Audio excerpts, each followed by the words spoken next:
As laptops continue their race to the bottom, sacrifices have to be made in order to achieve sub-$200 price points.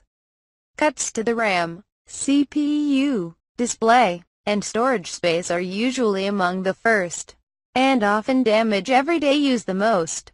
One compromise is removing the cost and requirements of a full desktop OS like Windows in favor of Chrome, and thus the Lenovo IdeaPad 100S Chromebook was born.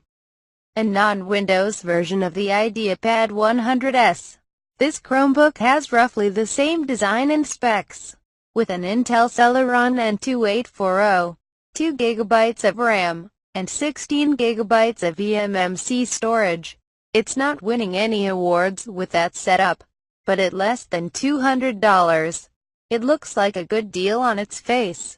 While power users may immediately notice the difference between an i3 and i5 processor, or between 4 GB and 8 GB of RAM, that's not the target audience for Chromebooks.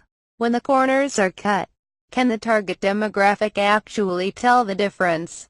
The most striking feature of the IdeaPad 100S is the remarkably large display bezel, at 3/4 of an inch on each side, and just over an inch above and below. The display itself seems to float in the sea of matte black plastic that surrounds it, while the base of the computer feels sturdy enough, and the hinge doesn't sway except under forceful movement. The flexibility of the display itself is concerning.